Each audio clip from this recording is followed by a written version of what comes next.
This is the third week of the series of 8 that we're doing, Creation Science Today. And the comments I got on the Facebook group when I posted last week's, some gal called me a child abuser. So I thought you guys might appreciate the fact that at least someone out there thinks you guys are a lot younger than you actually are. So, if you know where this comes from a statement by Richard Dawkins that teaching your children your religious beliefs is actually child abuse. So she was probably British. She thought that Sunday school meant young children. Yes, young children, yes. So anyway, that's just a little fun thing there. So we're going to talk mostly about catastrophic plate tectonics today. That's the creation science flood model. And if we have time, we'll get into all this other stuff. I can talk all afternoon about all this. But we're really going to hit catastrophic plate tectonics and see what else we can do beyond that. So, rapid plate tectonics was first proposed way back in 1859, the same year that Charles Darwin wrote Origin of Species, by a creationist who was using it to explain patterns of fossils. And he said it happened during the flood, but Dr. John Baumgardner came up with this idea that this is actually might be the cause of the flood. And so Dr. Baumgardner is a PhD in geophysics. He did his PhD research at Los Alamos National Laboratory and got a job there and worked there for 20 years. This is famous as the center of U.S. nuclear weapons research and testing and things like that. But he primarily worked on fluid dynamics. So the behavior of fluids. Makes sense, yeah. Right. Yeah. So liquid rock is what the mantle of the Earth is made of. And so most of the Earth is actually liquid. And so he's working on modeling the mantle of the Earth and how it moves and things like that. And also oceans. He's also very involved in computer programming and software. And so he helped develop a couple different computer software programming languages to help model fluid dynamics. And Terra, in particular, is still in use today by various labs that are trying to model the behavior of the mantle and things like that. While he's working at Los Alamos, he starts pushing this idea of catastrophic plate tectonics in the 80s, but he first really publishes it with co-authors in the creation science community in 1994. He also, while he's at Los Alamos, he worked on the ocean component of a climate model that's still in use today. So he might be an interesting guy to talk to about climate change, climate science. Yeah. The oceans are a big part of the Earth's climate. Yeah. He worked on a genetics software program with John Sanford, who's a young Earth creationist, or was a professor at Cornell for a long time.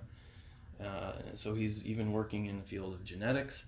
And just last year, he co-authored a new theory about the distant starlight problem called creation time coordinate, which is really creating a lot of buzz and stuff like that. So if we have time, we might even talk about that today. But he's very involved in many different fields and in creation science.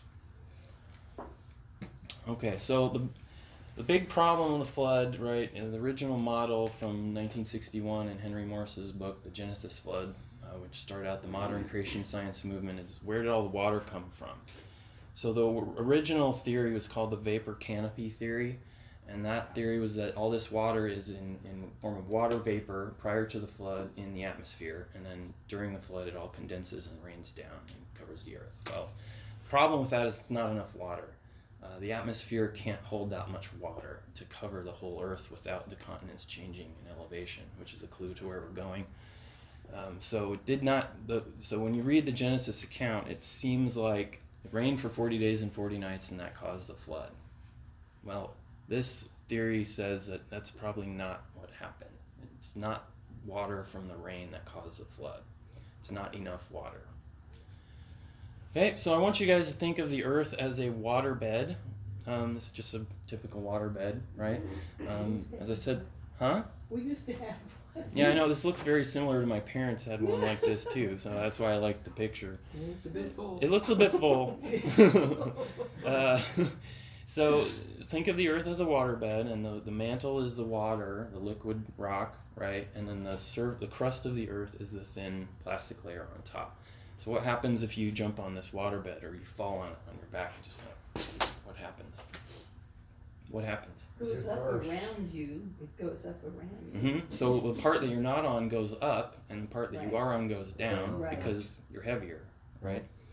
And what happens if you then jump off of it, or if someone else jumps on the other side? You know, Someone jumps on the other side, it affects you, and you go up. So I found this little graphic that just shows that. And so I want you to think of the Earth like this. And catastrophic plate tectonics is basically what happens when you jump off the bed, right? And so think of this part that's down as the oceans, and the water just flows in to where it's lower in elevation because of gravity, right? But the actual reason why the crust of the Earth is lower than the crust underneath the continents is because the crust under the ocean is heavier or more dense than the crust for the continents is actually less dense. So it rises up higher, just like when you're laying on a waterbed and you're lower and the part without you is higher. Okay? So here's a picture of how plate tectonics works. And this would be the the ocean, the crust underneath the ocean, and that's the continental crust. And so think about what would happen if this part suddenly became lighter and moved up. What would happen to all this water? Going somewhere. Going somewhere, going right onto the continents. Yes. Okay, it would suddenly and just sploosh all over the continents in gigantic tsunami, which still happens today, but just not to the extent that we think happened during the flood. This is a picture of a subducting plate. This is still occurring today. This occurs very slowly today, where the plates underneath the oceans slowly go down underneath the continental crust, and that's what causes earthquakes when there's a big movement of the tectonic plates. And they slide against each other, causes earthquakes along the fault line between the plates. But as the oceanic crust plate subducts, magma comes up in the middle. In the Atlantic, it's called the Mid-Atlantic Ridge. I'm not sure if there's a name for it in the Pacific Ocean, and then it forms new crust as the magma comes up and cools in the middle. Okay? So what Baumgardner is proposing is that this happened very, very rapidly during the flood. And so the idea is that the pre-flood crust of the Earth underneath the oceans was denser than it is today. That's the first thing. And then the second thing is that it rapidly subducted right off. And what that would do is that would cause all this magma to be exposed to the water, first of all, which would cause a lot of water to boil off, and which causes lots of rain, right? If you get tons of vaporized warm water in the air and it rapidly condenses in the atmosphere and falls down as a lot of rain. Okay, so the rain in this model is actually an effect of the flood, not the cause. And the other thing that would happen is that the crust of the Earth, that as it cooled and was brand new, it would be very, very much lighter than the pre-flood crust of the Earth very quickly. And so it would suddenly rise up and push all the water onto the continents. And there would also be oscillations, right? When you jump on a waterbed, it bounces around for a while, and if you stay still long enough, it'll eventually come to equilibrium, right? That also happened during the flood. And so what this model, we're going to go over all the things that this explains, but it's this like silver bullet solution to all these problems because of the oscillating motion. It causes a series of tsunamis that first go onto the continent and then fall off again as it oscillates back, pushes back on, and this happens several times. Okay, getting higher and higher each time. And we'll talk about all the things that explains. So keep that in mind. This is going to get, there's a very complex theory, so keep all that in mind, and we're going to ask the question now, why would the plates rapidly subduct? It's not happening today, so why would it happen back then? Well, Baumgardner uses, this is from the secular literature, a process called thermal runaway. It's what happens to silicate rocks when they're under a very high amount of heat and pressure, and they behave a little differently than normal materials. So Wyben, do you have a picture of a hot air balloon? Well, so I wanted to ask you guys, what is the force that causes hot air balloons to rise? The atmosphere around it. Okay, but that's not a force, that's material, right? So what's the Force. actual force that causes it? It is because there's a density difference between what's in the balloon and what's outside the balloon. Right, that's exactly right, but that's not a force. What's the actual force that pushes it up? It's pressure. Something is burning. Pressure, okay, It's from atmospheric pressure. what causes atmospheric pressure? Well, no, it's the height of the atmosphere. But what causes it to be pulled towards the earth? Gravity. Gravity. Yeah. So the force that actually pushes a hot air balloon up in the atmosphere is gravity. Counterintuitive, right? But that's what it is. Because what's actually happening here is the air, the colder air around, like you said, the more dense air around the hot air balloon is being pulled down to the earth by gravity. And the less dense air then is pushed up by the air that's coming down. So the actual source of the energy that causes a hot air balloon to rise in the air is counterintuitively gravity. Okay? So most materials, like the air inside the hot air balloon, expand when they're heated and become less dense. Yes. Almost everything, except for water when it's in a phase change, and also silicate materials when they're under conditions of thermal runaway. Okay, so this is where the theory gets really complicated. So take your hands and push them real hard against each other, and now try to move them against each other and create some friction. Okay, that's called shearing force, and it creates a lot of heat, right? You can even feel it when you do use your hands. So if you look at what's happening when plates are subducting, that creates a gigantic amount of shearing force, which generates heat. Now, normally, a material that gets hotter would get less dense and would tend to rise in a gravitational field, right? But under conditions of thermal runaway, and the research on these conditions show this type of material, when it gets more dense, when it gets hotter, and under a high amount of shearing force, it actually gets more dense, not less dense, which is a unique feature of this particular kind of heat and shearing force and the kind of materials that are happening. So what happens when it's, actually let's go to the next slide. So what happens when that happens right along here? It's already going down a little bit, creating all this shearing force, and the extra heat and pressure is making it get even more dense. It's going to go down faster, and which creates more shearing force, more thermal runaway, and it's called a positive feedback mechanism, where it feeds back into itself. And so what eventually happens is it gets denser and denser and denser and falls faster and faster and faster, and these plates actually subduct all the way to the center of the earth. Bam! In geographic terms, it's super fast, on the order of meters per second. Question then, is that what caused the breaking up of the continents? Does it have to do with that? Yes, basically, yeah. Yeah. And if you go to the Institute for Creation Research, just opened up a new museum called the Discovery Center.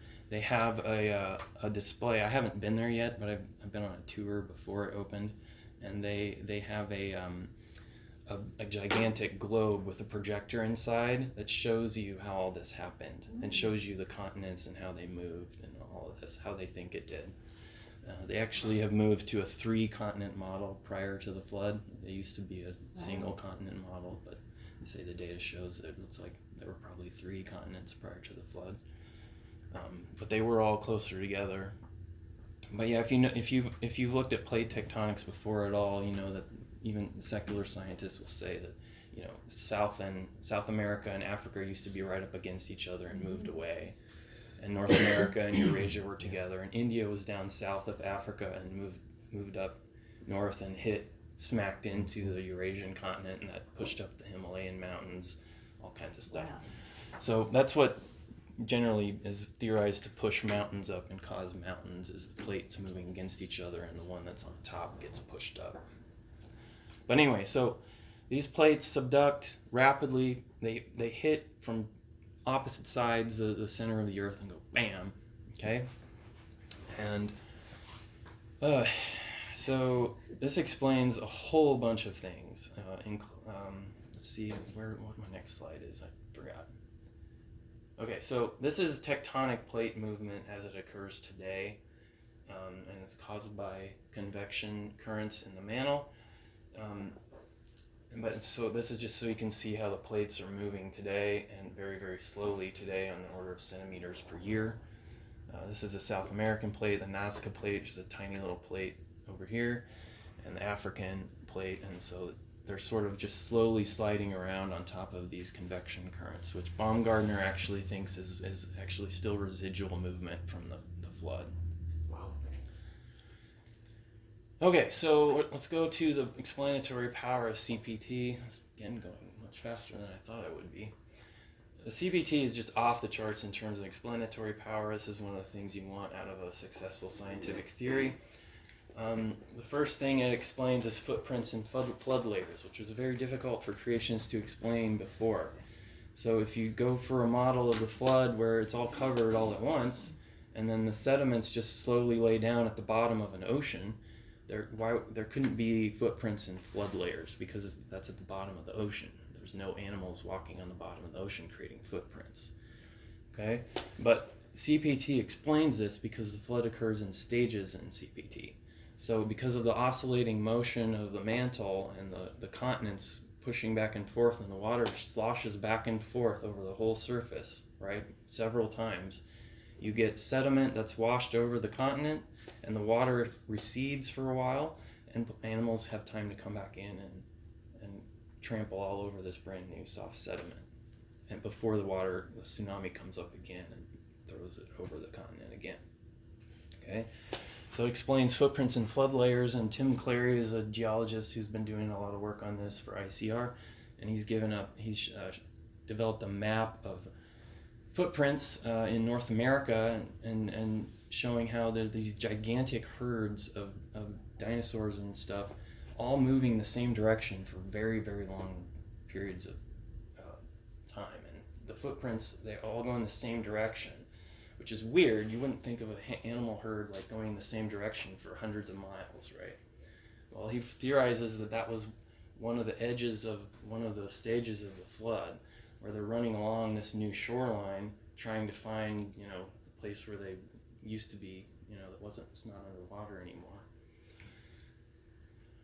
And so he's using actually footprint patterns in the fossil layers to try and figure out the stages of the flood. It explains sedimentary and fossil layers. Again, there is some layering of fossils in the fossil record. It has never really fit evolutionary theory very well. Even Darwin knew that, and even that caused a rethinking of evolutionary theory in the 1980s called punctuated equilibrium, based on the fossil record, because it doesn't fit typical Darwinian gradualism. Yeah. But there is layering in the fossil layers, of where some animals appear in some layers and not in others. And so what they're using now is CPT to explain that,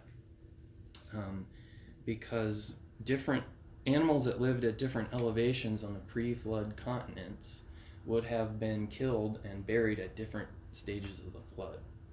And so that would mean that they would be laid down rapidly in different layers of sediment. It explains potentially why there are so few human fossils. There should have been a ton of human beings on the Earth before the flood. If you can think about how big the Earth's population would be today if everybody who was born since the year 1100 was still alive.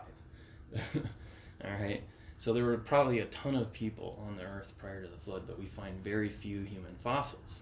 It's always been a problem for creationist models of the flood, because we believe that they lived with all the dinosaurs, right, and all those animals that are in there. How come there are so few human fossils? Well, this actually gets into kind of the difference between human beings and animals, where human beings are rational people and animals are not. So an animal's instinctual response to a flood would be to immediately seek the highest ground that's closest to you. And so they would run up on these hills, and maybe they'd avoid the water, maybe they wouldn't. Human beings seeing that would think, I've got to get to the highest possible ground I can find. And so they know where the highest ground is, and so they moved there in between these flood stages. So the idea is that the human beings that were surviving the initial stages moved to the highest elevation areas while the flood was occurring. And because of that, they were the last to be killed by the flood, which means that their bodies, when they died, were not buried in the sedimentary layers like all the rest of the animals that died earlier on in the flood. And they decomposed on the surface of the water, basically. And so this goes into how fossilization works and how decay works. Even bones will decay after a few months if they're left out. And forensic scientists have actually studied this to determine, how long bodies will sit out, so they can determine how long ago a body was there. Even bones don't actually last that long unless they're fossilized. So that explains potentially why there's so few human fossils. It explains what the fountains of the Great Deep are. If you look in the Genesis account, it talks about the floodgates of the heavens were open. That's the rain, and then the fountains of the Great Deep. Well, what are the fountains of the Great Deep? Water coming up from below. So think about that subduction zone. I was actually going to explain this on the first through, but that's fine. If you think about the subduction zone, right, where a plate is subducting underneath another one, right there's going to be a much more heat generated than anywhere else. And the Baumgardner's model shows that the water that's at the subduction zone would be vaporized so quickly that it would actually shoot up, exceeding the Earth's escape velocity. Wow. Which, if you know what the escape velocity is, it's how fast you have to be going to go into orbit. This is the eureka part of the theory. So Baumgardner was not trying to explain the fountains of the Great Deep when he made this theory. Okay? It just fell right out. Wow. And was like a eureka moment for any scientist. You see something like this, and this is like, whoa, right? So it explains something I wasn't even trying to explain. So the fountains of the Great Deep were these gigantic, probably linear geysers of water all along the fault lines and the subduction zones. They were just spraying water into the air for as long as the subduction was occurring. Pretty crazy, but that's what it looks like, and that certainly invites superlatives in the biblical description. Where it says the fountains of the Great Deep burst forth, right? There's superheated jets of water just all over the world. All right, it explains why the flood started. The vapor canopy theory doesn't really explain why suddenly all the water in the atmosphere suddenly condensed and fell down as rain.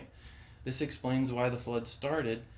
Not completely. Baumgardner still doesn't have a perfect explanation of the initiating event, but thermal runaway is a mechanism that explains why the flood would begin because of the nature of the pre-flood oceanic crust and how it was different than the current oceanic crust and how it engaged in thermal runaway. It explains why the flood stopped. Flood stopped because you can't subduct any more plates than exist. Yeah. And so eventually what happened was the magma that it was exposed under the ocean areas eventually cooled and became more dense because it cooled, and that's the normal behavior for materials now, where it cools and becomes more dense, goes back down, everything equilibrates like on that waterbed, and you stop bouncing around, and then the water eventually flows back into the areas where the Earth's crust is denser and lower down on the mantle, and everything just stops. Okay? Explains why the flood started, explains why the flood stopped. It explains why the flood can only happen once, which you'll remember in the Genesis account, God promises he'll never again destroy the earth by flood. This model explains why it can only happen once. It's because the pre-flood crust of the earth is different than what it is now. Huh. Underneath the oceans. The continents are the same. They're still there, but under the oceans, it is now lighter than it was before because it comes from cooling magma or mantle rock. It's no longer the same kind of crust, and so it won't ever do this again. Explains why it rains so long. We kind of already talked about that. You've got superheated water vapor shooting into the atmosphere, and eventually it gets high and starts to cool down, and that causes a ton of rain for 40 days and 40 nights, which in turn explains the ice age. So when you sweat in summer, it's really hot out. Why do you sweat? It's to cool your skin down. Why does the cooling work? It's because the evaporation of water causes cooling. And so what you have is tons and tons of warm precipitation that is now starting to cool after the flood and evaporate off of the continents where all the rain fell down, and evaporate off of the oceans which got a lot warmer. And so all that evaporation eventually causes a bunch of cooling, which causes a global ice age. And glaciers that covered much of the northern hemisphere, the creation of the polar ice caps and all that stuff. There is evidence for this, and that's, remember when I talked about the plates that subducted and hit the core of the earth all the way down? Well, there's actually evidence that right in the subduction zones that there are two gigantic cold spots in the mantle where the subducting plates actually went all the way through the mantle, and that comes from how they analyze velocities and motion and mantle convection. Wow. And so there is evidence for this theory that shows, well, this looks like this is an explanation for these gigantic spots in the mantle that are different from the other spots, and they haven't yet, even today, equilibrated completely with the rest of the mantle. Explains rapid pole reversals. This is something that creationists and secular scientists agree on, although the speed of it, they don't agree on the rapid part, but everyone agrees that there have been magnetic pole reversals in the Earth's history. And they know this because in ocean crust, there are ferromagnetic and diamagnetic materials that are oriented towards the Earth's magnetic field. But they see in layers of the ocean's crust, they're oriented in different ways, in different layers, like this, back and forth going up. And so they know there's been reversals of the Earth's magnetic field in the past. And this mechanism gives an explanation for pole reversals, because when those plates smack into the Earth's core, that's where the magnetic field is generated, and it smacks into the core and causes rapid magnetic field reversals during the flood. I think I put this on here. So there's always been seasons, right? In Genesis, it talks about the sun, moon, and stars being the signs of seasons, days, and years. So there's always been seasons, which means there's always been a tilt to the Earth's axis with respect to the sun. That's what causes seasons, right? But we do know today that the Earth's axis actually wobbles a little bit, like a spinning top. And if you have a spinning top and then you flick it, it starts wobbling, right? So this is the flick that caused the wobbling. That's what they think. And it also probably changed the Earth's axial tilt a little bit as well, making the seasons more severe than they probably were before the flood. Okay, so I know that's an awful lot. Maybe we should do some questions and slow down for a little bit here. Yeah. As a formal naval person, why are the oceans salty, and then why is there still fresh water? Why didn't it all come in fresh water? The oceans and the rain. I mean, the rain doesn't rain salty. Mm-hmm. Why is that? Well, there's the oceans are getting saltier every year. I don't know if you knew that. No. That's a process that's occurring right now. So the salt is coming from runoff, I believe. I'm not quite totally sure. into the oceans, and then the fresh water comes down on the continents from rain. There's actually a method of determining the Earth's age based on the rate of salting of the oceans that creationists use, because if the ocean has been there for billions of years undisturbed, and the rate of saltation of the ocean has remained the same, then it would be saturated by now, completely and totally saturated by now. If the Dead Earth, sea level, right? yeah, well, probably worse than that. So, I don't know so much about that process, but I do know there is a method that shows a young Earth based on the rate of saltation of the ocean. It's a good question. Anything else? What about the axial tilt? It's before in Genesis it says there were seasons at that time, no? But after that was before the flood. Yep. But after the flood, the axis again changed. We think it probably got knocked off its axis a little bit and has a more severe axial tilt now than before the flood. But that's just a speculation. But what we do know is that it wobbles, Yes. which seems weird for God to create a wobbling axis like that. So the flood upset the original plan. We think that's what happened, is the flood smacked into the core and then caused a wobble in the Earth's tilt. So it's never it is the effect of sin, no? Yeah, so this isn't in Baumgardner's original theory, but my kind of the way I imagine it is that there were no tectonic plates prior to the flood, that the Earth's crust was completely whole. I don't know if he would say that, it's not in his paper, but I like to imagine it that way. And so what happened during the Earth is that before the flood, the Earth was whole, and then it just broke. Yeah, that's why even in the promise says creation groans for the. Mm-hmm. Well, we know that God's hand did something to cause the flood because it was so catastrophic, right? There was something that just instantaneously. Some creations scientists have suggested an asteroid strike could have caused this, but whatever. maybe. At the end of the day, Yeah. it's God who did it because He said, "I'm going to." Oh yeah, because he knew it was So- going to happen one way or the other. So. Exactly. And he created the universe where it was possible to happen. So he knew what he was doing when he made all this. Is there any speculation as to what would have been the population of the Earth pre-flood? And I don't know, but it's in the billions, I think, if I remember right. it should be in the billion we've because seen people that too. lived for longer number of years. Huh? It's about Certainly, 1,500 years between creation and the flood.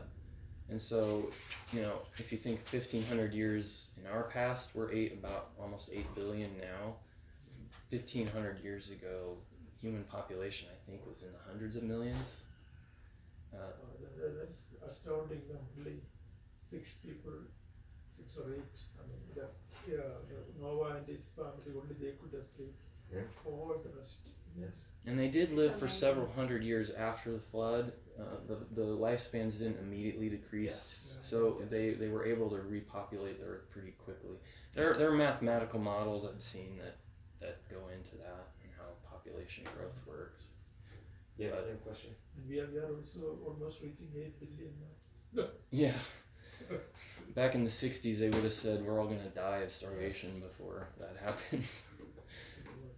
It still can populate more. Earth can still sustain more. Oh, yeah, I'm sure of it. Everybody who's always ever predicted that we have too many people has always been wrong. Yeah. So. If the ocean started boiling, how did all the fish not die?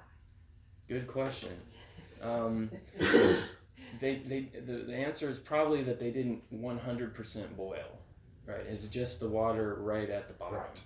and then it would have shot up to the top, and eventually all that water coming back down would have eventually cooled the ocean's crust. So, but they were definitely warmer. So that's an area of research. So it's a good question. Yeah, because the fountains of the deep, and that was at a particular point. It wasn't the whole of the ocean bottom. All right, it's just the subduction Right, zones. Yeah, the But subduction under zone. the whole ocean's crust was subducted, so the whole Right. ocean's was exposed to the mantle, and it would have been very hot. But as all the Some rain of was it. coming down, and obviously as the whole earth flooded, then that water wasn't boiling. I mean, Noah was floating on water, right? And so Yeah. that water was below boiling. Well, like I said, the ocean wouldn't have. So this is an actual problem with the theory, right? It's actually much worse than what you suggested, and this is something that Baumgardner showed in his original paper. Is that the amount of heat that would be generated by this whole model is enough to essentially vaporize the entire Earth.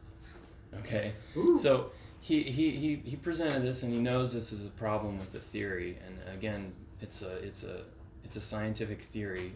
Virtually any scientific theory will have issues. This is a pretty big one, but the reason why this theory has dominated creation science for the last 10, 15 years at least is because it explains all these other things, and so it's too promising of a theory to give up because of a theoretical problem. Yeah. But it is a problem. So, and it's a problem that creation scientists are honest about. And what about the Leviathan? Job, you have Leviathan. What? But Leviathan? Leviathan? Leviathan is snorting fire from under the ocean. I mean, the In Job, right? You're talking about in Job? And Job is snorting fire, no, from the ocean. The big, like whale-like creatures. Leviathan is the big creatures living in the ocean. So they were snorting fire. Was it Leviathan that was fire or Behemoth? I can't remember which one it was. Well, you might be right. I don't remember for sure. So does it indicate that something was coming out of the ocean? I don't think that's what that is talking about. I think that's a feature of the creature. So that we know of some animals today, like the bombardier beetle, that doesn't shoot fire out of its butt as a defense mechanism. So it's possible for animals to breathe fire. Well, good. The beetle does. We need to wrap up. Oh, we do. Okay, good. Well, I guess we're not going to get to all of that, which I kind of didn't expect to. Next time. Good. All right. That's good. That's very good, thank you. Yes. All right. Thank you, Dan. Cool. Well, next month we're going to talk about a history of evolution. So this won't be next time, unfortunately. This topic is huge. There's just too much to talk about. Yeah. So we're going to talk about evolution next month, the history of evolution, and then evolutionary science the second week next month. Good. Okay, good questions.